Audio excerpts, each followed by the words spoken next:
নজর রাখছি এই মুহূর্তের সবচেয়ে গুরুত্বপূর্ণ খবরের দিকে। জনপ্রতিনিধি ও নারী ও শিশু কল্যাণ পদের সঞ্চালক কমলা বিবি তৃণমূল ছেড়ে কংগ্রেসে যোগদান করার কারণে হুমকি দেওয়া হয় এমনই অভিযোগ উঠে আসে এবং এমনই অভিযোগের কারণে নবগ্রাম থানার দ্বারস্থ হন শিশু কল্যাণ সঞ্চালক কমলা বিবি।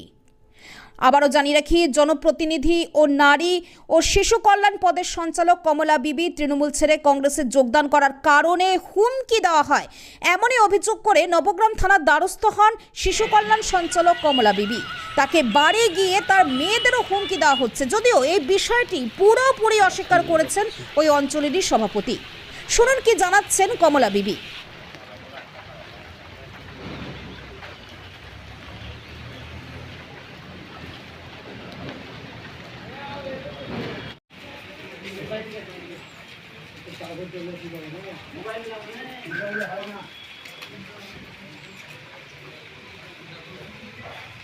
সেটা হচ্ছে আমাদের যে পঞ্চায়েত ভোটটা হয়েছিল 5 গ্রাম অঞ্চল, সেই 5 গ্রাম অঞ্চলে মানুষ আমাদেরকে ভালোবেসেই ভোটটা দিয়েছে এবং উপহার হিসাবে পঞ্চায়েতটাকেও তুলে দিয়েছে।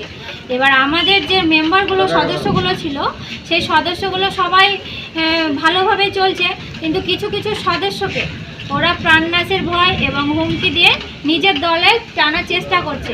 তো আমাদের এই যে নারী শিশু কল্যাণের সঞ্চালক কমলা বিবি, উনি আমাদের দলেরই নেত্রী, ওনাকে কিছুদিন ওনারা হুমকি দিয়ে ওদের দলে যাই হোক ভয় দেখে নিয়েছিল। পরবর্তীকালে তিনি সেই দলের টিকিটেও পাস করেনি, সে দলের কোনো কর্মীও নয় তিনি। তার জন্য তিনি নিজের ভুল বুঝতে পেরে আবার কালকে জয়েন করে। আপনারা সবাই মিডিয়ার মাধ্যমে সেটা দেখেছিলেন যে জয়েন করেছে। আজকে সকালবেলায় তার বাড়িতে তৃণমূল বাহিনীর কিছু গুন্ডা গিয়ে তাণ্ডব করেছে এবং তার বাড়িতে বড় বড় মেয়ে আছে, তার বাড়ির মেয়েগুলোর গায়ে হাত তোলার মতো তারা মানে এই ব্যবহারটাও করেছে। দিয়ে যখন তাকে ওখানে পায়নি, তিনি একটা আশাকর্মী, কমলা বিবি একটা আশাকর্মী, যেহেতু সে আবার 5 গ্রামেই মানে জিপিতেই সাব সেন্টারটা তার আছে, সেই 5 গ্রাম সাব সেন্টার পঞ্চায়েতে গিয়ে তাণ্ডব চালায়। সেখানে তাণ্ডব চালিয়ে ওনাকে প্রাণনাশের ভয় দেখিয়েছে যে টিএমসি জয়েন না করলে তিনি নাকি তাকে প্রাণে বাঁচতে দেবেন না।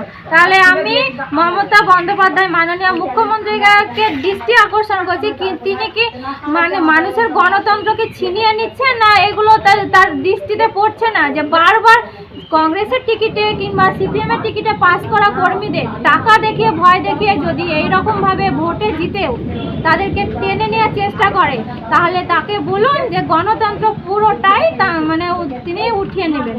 মমতা বন্দ্যোপাধ্যায়ের দৃষ্টি আমরা আকর্ষণ করছি। এই জন্য আমরা কমলা বিবির যাতে প্রাণ সংশয় না থাকে, তাই আমরা প্রশাসনের সাহায্য নিতে এখানে এসেছি। পরবর্তীকালে প্রশাসন যদি আমাদের পাশে না থাকে, আমাদের নেতা মাননীয় অজিত চৌধুরীর মহাশয়ের কাছে আমরা যাব এবং মহিলারা কী করতে পারে আমরা দেখাবো, থানা ঘেরাও করবো পরবর্তীকালে। সালমা ইয়াসমিন, 5 গ্রাম পঞ্চায়েত প্রধান। বাড়িতে গিয়ে তৃণমূলের দলের সব গুন্ডারা গিয়ে বাড়িতে হুমকি দেয়। বাড়িতে আমার একটা মেয়ে আজকে ঝামেলা করে, মা কোথায় বলে যে আমি আমার কাজের সূত্রে আমি আমাদের সাব সেন্টারে আমি আশা করি, সেখানে আমি গিয়ে আমার কাজ চালু করি। ওখানেও গিয়ে নাকি হুমকি দেয়, ঝামেলা করে, গালিগালাজ করে এবং কেউ প্রাণে মারারও হুমকি দেয়। হ্যাঁ, চিনতে পেরেছি। একটা দক্ষিণ মোড়ের হুজ্জাদ শেখ, একটা শাহনাপাড়ার কাজী মহিদুল হাসান ইসলাম, আর একটা হলো ঈদুল হাটপাড়ার ঈদুল শেখ, আর একটা হলো হাটপাড়ার রাহুল দত্ত, আরও অনেকে গিয়ে খুব হামলা করে। হ্যাঁ, আমি থানায় এসে আমি অভিযোগ করলাম যে আমাদেরকে এরকম তৃণমূলের দলের সব গুন্ডা বাহিনী গিয়ে আমাদের বাড়িতে গিয়ে হুমকি দিচ্ছে, এরকম প্রাণে মারার চেষ্টা করছে।